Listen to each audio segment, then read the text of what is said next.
Hello everyone, welcome to the Munjal sir classes. होप आप सब अच्छे होंगे। आज हम डिस्कस करने जा रहे हैं क्लास 12 का चैप्टर फर्स्ट जो कि रिलेशन एंड फंक्शन की एक्सरसाइज 1.2 का क्वेश्चन नंबर सेकंड। तो चलते हैं अपने क्वेश्चन नंबर सेकंड की तरफ। क्या कहता है क्वेश्चन नंबर सेकंड में, उस पर देखते हैं।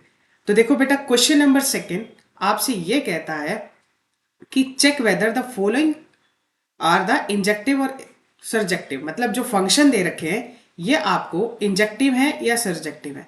पहले मैं आपको मीनिंग बता देता हूं। जो इंजेक्टिव होता है वो इंजेक्टिव होता है आपके पास 1 1, और जो सर्जेक्टिव होता है वो होता है ऑन टू। तो हमें चेक करना है जो फंक्शन यहाँ पे गिवन है क्या वो 1 1 ऑन टू है या नहीं है। तो चलते अपने 1 1 ऑन टू को चेक करते हैं बेटा। तो देखते हैं किस तरीके से हम फंक्शन को 1 1 ऑन टू कर चेक करते हैं। सबसे पहले आपको फंक्शन दे रखा है नेचुरल नंबर से natural number F x is equal to x square. तो अगर आप ध्यान से देखो फर्स्ट पार्ट में F x is equal to x square दे रखा है और फंक्शन दे रखा है कहां से, नेचुरल नंबर से नेचुरल नंबर की तरफ दे रखा है। अगर F x one F x two के बराबर हो जाए, अगर हो इफ, ठीक है, देन अगर हम ये शो कर दे एक्स वन एक्स टू के बराबर आता है तो फंक्शन मेरा 1 1 होता है। तो नाउ अगर मैं लेके चलू f x one F x two के बराबर आता है तो यहां से मैं क्या देखूंगा, एक्स वन का स्क्वायर किसके बराबर आता है, एक्स टू के स्क्वायर के बराबर, which implies x one is equal to x two हम लिख सकते हैं। क्यों लिख सकते हैं, क्योंकि नेचुरल नंबर है। आप नेचुरल नंबर में किसी भी दो नंबर का अगर आप स्क्वायर करोगे बेटा तो आप क्या देखोगे, अगर आप नेचुरल नंबर में किसी भी दो नंबर का स्क्वायर करोगे तो आप क्या देखोगे, अगर वो दोनों नंबर का स्क्वायर बराबर है तो डेफिनेटली दोनों नंबर बराबर ही होंगे। तो इसलिए जब हम लेके चले x1 का स्क्वायर x2 स्क्वायर के बराबर तो मेरा x1 किसके बराबर आ गया, x2 के बराबर आ गया। तो फंक्शन मेरा कैसा हो गया, 1 1 हो गया बेटा। तो कैसा हो गया बेटा, ये 1 1 हो गया। चेक करते हैं ऑन टू की तरफ। अगर मैं ध्यान से देखूं ऑन टू के में तो एफ एक्स मेरे पास क्या दे रखा है, एक्स स्क्वायर। तो अगर मैं इसकी रेंज देखूं, मतलब रेंज सेट अगर मैं इसका बनाऊं तो 1 का स्क्वायर 1, 2 का स्क्वायर 4, 3 का स्क्वायर 9, ऐसे सो वन बनता जाएगा। और जो इसकी को डोमेन दे रखी है वो आपको दे रखी है नेचुरल नंबर। तो आप क्या देख रहे हो कि जो रेंज सेट है वो नॉट इक्वल टू किसके बराबर है, कोडोमेन के। तो कोडोमेन के बराबर नहीं है ना, सॉरी नॉट इक्वल है, तो फंक्शन क्या हो जाएगा, इज नॉट ऑन टू।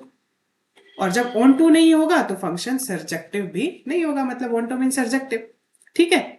तो आप एक और तरीका से भी कर सकते हो। अब देखो ध्यान से, एफ एक्स क्या दे रखा था, एक्स स्क्वायर, कहां से, नेचुरल नंबर से नेचुरल नंबर की तरफ दे रखा था। अगर यहां पर आप देखोगे, यहां पर हमेशा किसी किसी नंबर का स्क्वायर आएगा। ठीक है, अगर मान लो मैं 5 ले लेता हूं, कहां से, कोडोमेन से, तो क्या कोई 5 की प्री इमेज होगी, नेचुरल नंबर में कोई ऐसा नंबर है जिसका आप स्क्वायर करके 5 आ जाए, वो तो तभी आएगा जब x की वैल्यू क्या लोगे, प्लस माइनस रूट 5। और प्लस माइनस रूट 5 जो होता है नेचुरल नंबर से बिलोंग नहीं करता। तो फंक्शन कैसा हुआ, ऑन टू नहीं हुआ। तो ये 1 1 तो हो गया बट ऑन टू नहीं हुआ, मतलब इंजेक्टिव हो गया, सर्जेक्टिव नहीं हुआ। क्लियर है बेटा। चले आगे नेक्स्ट पार्ट की तरफ चलते हैं। नेक्स्ट पार्ट हमारे पास कहता है कि F x is equal to x square. अब जेड से जेड चल रहा है। अब फंक्शन कहां से चल रहा है, जेड से जेड, मतलब इंटीजर से इंटीजर की तरफ। ठीक है बेटा, कहां से चल रहा है, इंटीजर से इंटीजर की तरफ, जेड से जेड की तरफ। तो अब फिर से क्या देखोगे यहां पर, अगर मैं एफ वन ले लू, अब तो इंटीजर में तो नेगेटिव होता है तो 1 का स्क्वायर भी 1 आता है, नेचुरल में नहीं होता नेगेटिव, और -1 का स्क्वायर भी 1 आता है। तो आपने क्या देखा, एफ ऑफ वन तो एफ ऑफ -1 के बराबर आ गया, बट मेरा 1 जो है वो नॉट इक्वल हुआ किसके, -1 के। तो फंक्शन 1 1 नहीं है, मतलब इंजेक्टिव नहीं है। ऑन टू चेक करते हैं बच्चे, बहुत सिंपल है। अब मैं ऑन टू अगर इसका चेक करने जाऊं तो फिर से वही कहानी, अगर मैं इसका रेंज सेट बनाऊं, है ना, तो अगर आप 0 लेके चलते हो इंटीजर में, जेड से जेड चल रहा है ना फंक्शन आपका, और एक्स स्क्वायर तक चल रहा है, f x is equal to x square है। अगर आप इसका रेंज सेट बनाओगे, मान लो 0 लेता हूँ, 0 का स्क्वायर 1 लेता हूँ, 1 का स्क्वायर 1, -1 लेता हूँ तो भी 1 आएगा, 2 लेता हूँ तो उसका स्क्वायर 4 आएगा, -2 लेता हूं तो भी 4, 1 2 4, फिर उसके बाद 9 आ जाएगा, ऐसे सो वन आ जाएगा। और ये जो है नॉट इक्वल टू है पूरे जेड के, मतलब कोडोमेन के बराबर तो नहीं है ना, क्योंकि इसके अंदर तो और भी बहुत सारे नंबर आ रहे हैं, 3 आ रहा है, 5 आ रहा है। सेम एज इट इज अगर मैं 5 उठा लूं, कहां से, कोडोमेन से, तो मेरे पास 5 की कोई प्री इमेज ही नहीं मिल रही। 5 इजिकल टू एक्स स्क्वायर का मतलब x is equal to plus minus root 5, जो कि आपका बिलोंग नहीं करता, कहां से, z से। तो फंक्शन कैसा हो गया, ऑन टू नहीं हुआ। तो आपने क्या देखा, ना ही ये इंजेक्टिव है और ना ही ये सरजेक्टिव है। इंजेक्टिव भी नहीं है, सरजेक्टिव भी नहीं है। मैंने आपको ऑन टू दो तरीके से करा दिया। पहला मैंने आपको कराया ऑन टू कि जो कोडोमेन है और रेंज सेट है वो कोडोमेन के बराबर नहीं है। जब रेंज सेट कोडोमेन के बराबर नहीं है तो आपका फंक्शन ऑन टू नहीं है। दूसरा मैंने कहा कि आप कोई एक ऐसा एलिमेंट ले लो कोडोमेन से और देखो उसकी प्री इमेज है, नहीं मिल रही, क्योंकि 5 किसी नंबर का स्क्वायर नहीं होता। तो ये कैसा हो गया, इंजेक्टिव भी नहीं है और सरजेक्टिव भी नहीं है। क्लियर है। फर्स्ट पार्ट हमने किया था, जो फर्स्ट पार्ट था वो इंजेक्टिव तो था बट सरजेक्टिव नहीं था। सेकेंड पार्ट हमने क्या किया, इंजेक्टिव भी नहीं है, सरजेक्टिव भी नहीं है। अब देखो थर्ड पार्ट रियल में चल रहा है। रियल में हम देखेंगे कि ये इंजेक्टिव नहीं है बट सरजेक्टिव हो जाएगा।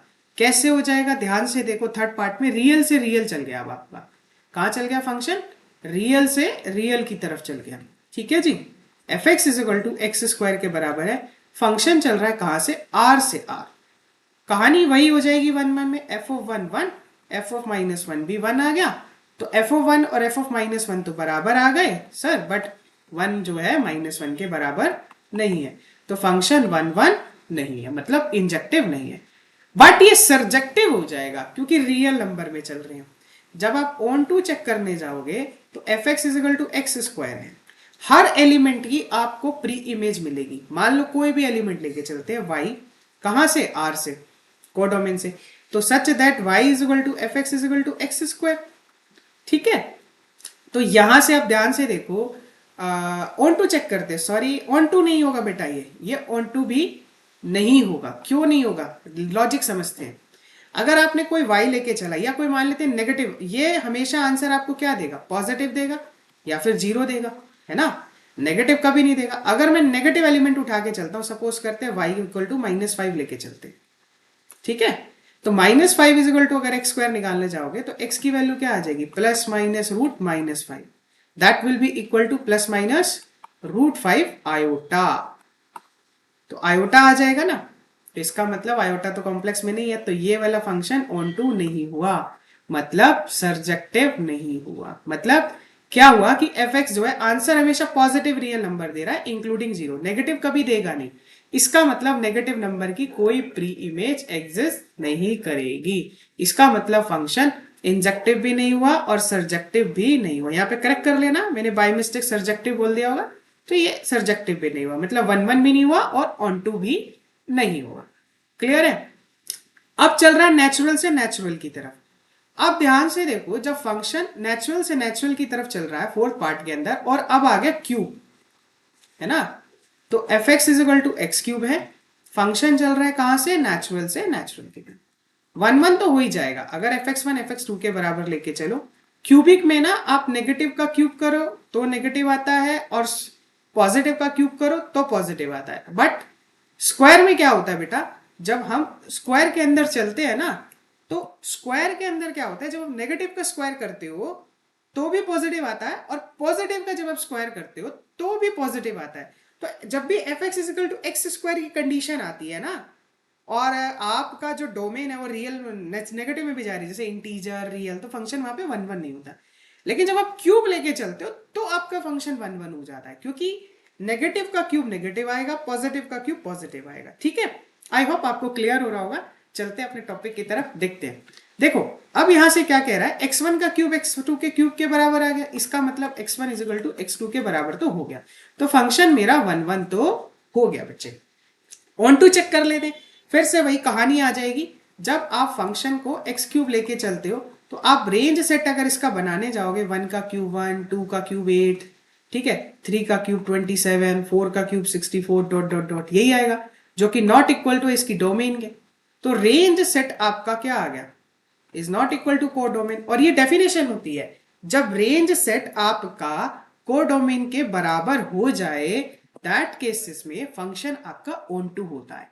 और अगर रेंज सेट आपकी कोडोमेन के बराबर नहीं हुआ ना बच्चे, तो फंक्शन ऑन टू नहीं होता। तो हम यहां क्या देख रहे हैं, रेंज सेट जा रहा है 1, 4, 9, 20, सॉरी 1 जा रहा है, 8 जा रहा है, 27 जा रहा है, 64 जा रहा है, 5 का क्यूब करोगे 125 आ जाएगा। बट कोडोमेन तो मेरी पूरी नेचुरल नंबर है, तो जो कोडोमेन है वो मेरी रेंज सेट के बराबर नहीं आ रही, तो फंक्शन ऑन टू नहीं होगा। बहुत सिंपल सा खेल है, ठीक है। चलते हैं आगे, देखो आगे क्या कहता है इसके ऊपर। तो फंक्शन मेरा ऑन टू नहीं है, तो मतलब सर्जेक्टिव नहीं है, ठीक है। 1 1 है, इंजेक्टिव है, बट सर्जेक्टिव नहीं है। क्लियर है बेटा। तो हमने क्या देखा, फोर्थ पार्ट मेरा इंजेक्टिव तो हो जाएगा, सर्जेक्टिव नहीं होगा। चलते हैं लास्ट पार्ट में। अब क्या कर दिया इसने, जेड से जेड ले लिया, मतलब इंटीजर से इंटीजर ले लिया फिफ्थ पार्ट की तरफ। जब आपने फिफ्थ पार्ट देखा तो f x is equal to, आपके पास एक्स क्यूब है, कहां से चल रहा है, जेड से जेड की तरफ चल रहा है। तो अब फिर से 1 1 हो जाएगा, क्योंकि जब आप x1 का क्यूब x2 क्यूब के बराबर करोगे ना, क्यूबिक है तो नेगेटिव लोगे तो नेगेटिव आएगा, पॉजिटिव लोगे तो पॉजिटिव आ जाएगा, ठीक है। तो आपका फंक्शन 1 1 हो जाएगा इंजेक्टिव। सर्जेक्टिव चेक करते हैं ऑन टू की हो रहा है या नहीं हो रहा है। तो अगर आप ध्यान से देखोगे क्यूबिक है, ठीक है। फिर से अगर मैं इसका रेंज सेट लिखने जाऊं, अगर मैं रेंज सेट लिखूं किसका, f x is equal to x cube का, तो जीरो का जो क्यूब आता है, सॉरी क्यूब है बेटा ये, जीरो आता है, 1 का क्यूब 1, -1 का क्यूब -1, 2 का क्यूब 8 है ना, और -2 का cube -8, so on like this. तो ये भी तो पूरे कोडोमेन के बराबर नहीं है, जेड के बराबर नहीं है, जेड है ये, तो पूरी कोडोमेन के बराबर नहीं है ना। तो आपने क्या देखा कि range set is not equal to codomain. Codomain में तो सारे एलिमेंट आ रहे हैं ना जेड के, बट इसमें थोड़ी आएंगे सारे। या आप कोई भी एक ऐसा ले लो, मान लो आपने 7 ले लिया, कोई भी एक एलिमेंट ले लिया जेड से, तो आप क्या देखोगे कि 7 की कोई प्री इमेज एग्जिस्ट नहीं करनी। अगर मान लो 7 बिलोंग कर लिया जेड से, तो there is a no pre image of 7, भाई कोई ऐसा, there is no pre image of 7, है ना। कोई ऐसा आप x की वैल्यू बता सकते हो जिसका क्यूब करने पर 7 आ जाए, तो x क्या आएगा, क्यूब रूट ऑफ 7, और वो भी प्लस क्यूब रूट प्लस के साथ ही। पॉसिबल ही नहीं है ना, does not belong to z, तो फंक्शन आपका ऑन टू नहीं हुआ। तो आपने क्या देखा, ये 1 1 हो गया मतलब इंजेक्टिव हो गया, और ऑन टू ये नहीं हुआ मतलब सर्जेक्टिव नहीं। ठीक है बेटा, आई होप आपको चीजें क्लियर होंगी। मैं फिर से बता देता हूं कि आज हमने क्या किया। आज हमने एक्सरसाइज 1.2 का क्वेश्चन नंबर सेकंड किया था। क्वेश्चन नंबर फर्स्ट मैं प्रीवियस वीडियो में ऑलरेडी कर चुका हूं। अगर आपने नहीं देखा तो चैनल को देखिए, उसमें आपको वीडियो मिलेगी। और साथ के साथ अगर आपको 1112 की डेफिनेशन क्लियर नहीं है ना कि 1112 होता क्या है, तो उसकी भी मेरी 2 वीडियो अवेलेबल है मेरे चैनल पर। मैंने 2 वीडियो में 1112 बहुत अच्छे से समझा रखा है। उसके बाद मैंने एक्सरसाइज 1.2 को फर्स्ट किया था, आज मैंने 1.2 का क्वेश्चन नंबर सेकेंड किया है। तो हमने क्या देखा, हमने देखा जो लास्ट वाला भी गया ना मेरा 1 1 तो हो गया इंजेक्टिव, बट सर्जेक्टिव नहीं हुआ। तो इन सारे में से एक भी ऐसा नहीं था जो 1 1 1 2 दोनों हो। पहला देखा तो इंजेक्टिव है बट सर्जेक्टिव नहीं है, दूसरा देखा तो वो दोनों नहीं था, ना ही इंजेक्टिव था ना ही सर्जेक्टिव था। तीसरा हमने देखा वो इंजेक्टिव भी नहीं था और सर्जेक्टिव भी नहीं था, जब आप रियल में भी चले गए, है ना, क्योंकि पॉजिटिव आ रहा है। फिर आप यहां आए, फोर्थ पार्ट में इंजेक्टिव हो गया सर्जेक्टिव नहीं हुआ, सेम फिफ्थ पार्ट में इंजेक्टिव हो गया सर्जेक्टिव नहीं हुआ। क्लियर है बेटा, आई होप आपको आज का कॉन्सेप्ट क्लियर होगा। प्रैक्टिस करो ज्यादा से ज्यादा, जितनी आप प्रैक्टिस करोगे उतनी आपके कॉन्सेप्ट क्लियर होंगे। देखो किसी की भी वीडियो देख लो आप, कितनी भी देख लो, अच्छी जरूर लगेगी जब तक समझ आएगा आपको। आप कहोगे सर बहुत अच्छा कराया, सब समझ में आ गया, लेकिन बेटा एक चीज मैं आपको बहुत क्लियर कह देता हूं, जब तक आप अपने पेन से उठा के नहीं करोगे ना, बाय सेल्फ आप किसी से भी पढ़ लो, किसी की वीडियो देख लो, उतना क्लियर नहीं होगा जब तक आप पेन नहीं चलाओगे। तो मैं आपसे रिक्वेस्ट करूंगा ज्यादा से ज्यादा प्रैक्टिस करो, पेन से देखो, करके देखो कि कर रहे पा रहे हो नहीं। कहीं वीडियो में प्रॉब्लम है, कहीं समझ नहीं आया, वीडियो को पॉज करो, आराम से देखो, स्लो मोशन में देखो, आपको चीजें समझ में आएगी। अगर आज की वीडियो अच्छी लगी है तो चैनल को लाइक करो, सब्सक्राइब करो, कमेंट करो, शेयर करो, और कमेंट में मुझे जरूर बताओ कि आज का लेक्चर आपको कैसा लगा। तब तक अपना ध्यान रखो, टेक केयर। नेक्स्ट क्लास में नेक्स्ट वीडियो के साथ मिलेंगे, तब तक अपना ध्यान रखिए। बाय बाय बेटा, टेक केयर।